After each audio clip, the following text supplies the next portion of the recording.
Before you say carrots don't belong in pop-off, watch this. Hello guys, so today I tried adding carrot to my pop-off and this is how it turned out. To be honest, I did not expect it to be this soft and fluffy.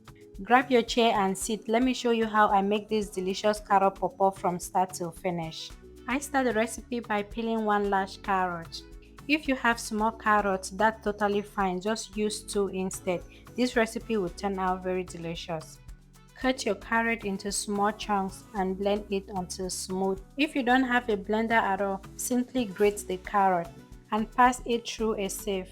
We are not letting lack of equipment stop us from enjoying this carrot pop-off. I've decided to make pop-off series. Last week I made butter pop-off and it turned out really amazing. If you'd like to watch the video, I will link it in the description box. This week is all about carrot pop-off and next week we will be trying yogurt pop-off. If you would like to follow along with this series, make sure you subscribe and turn on the notification bell. Because carrot naturally contain water, I'm only be adding 100 ml of water for blending. By the way, if you are interested in the blender that I'm using, I will link it in the description box below. Feel free to check it on Amazon. Now let's get into the ingredients you will need to make this soft and fluffy carrot pop-off. I'll be using instant yeast. If you have active yeast, you have to proof the yeast before using. Vanilla flavor. If you don't have vanilla flavor or you don't like it, use orange zest. I have here 500 ml of the blended carrot, a quarter cup of sugar. You can adjust the sugar to your taste, a quarter teaspoon of salt or just a pinch of salt. And here I have milk. If you don't have milk, make use water. Don't forget you will equally need a bowl for mixing the batter and some oil for frying. All ingredients are now listed on the screen. We will start by measuring 2 cups of all-purpose flour. Sieve the flour to remove all lumps. Go ahead and add 1 teaspoon of instant yeast. If you are using active dry yeast, you will need to proof it in warm water first before using it. Add a quarter cup of sugar. You can always adjust the sweetness to your preference. Mix half teaspoon of vanilla flavor into your wet ingredients. This will add a lovely aroma and extra flavor to your pop-off. If you don't like vanilla flavor, use orange zest. Alright, now add the blended carrot mixture into your dry ingredients. Gradually add your milk while mixing. If you don't have milk, you can use water.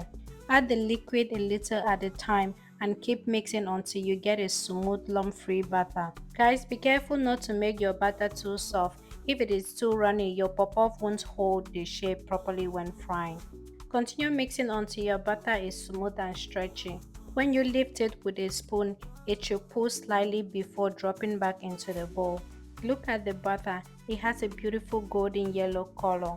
Now cover your batter and let it rest in a warm place for 45 minutes to an hour. You are looking for it to be double in size. Family, this is a small channel and I'm hoping to grow it. If you're enjoying this pop-off series, please go ahead and subscribe.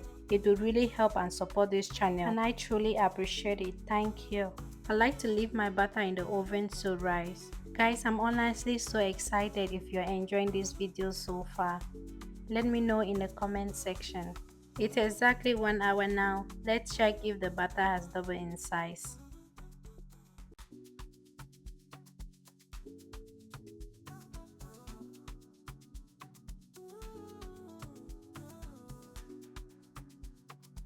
Now place your frying pan on the stove and heat the oil for frying. Make sure the oil is hot and not smoky before you start frying your pop-off.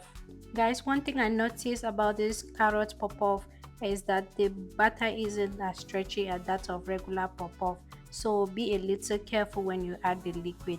Add the liquid little by little. This is what the batter of regular pop-off looks like.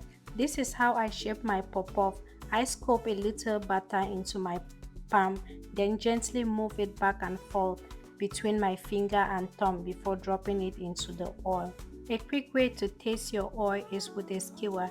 Dip it into the oil, and if bubbles appear around it means your oil is ready for frying. Guys, you must have noticed the pop-off look white when I was dropping it into the oil. I lost the carrot pop-off clip, so I decided to use the one from my previous video to show the technique and the process to get the exact shape. And here is the final result.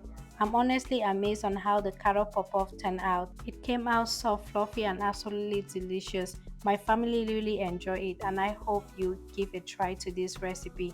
Thank you so much for watching this video and thank you for supporting me. Please don't forget to subscribe. As I mentioned earlier, next week we're going to be making yogurt pop-off. So if you're not sure, please subscribe and turn on the notifications so you don't miss any of my recipe. I'm going to see you next week. Thank you so much and bye for now.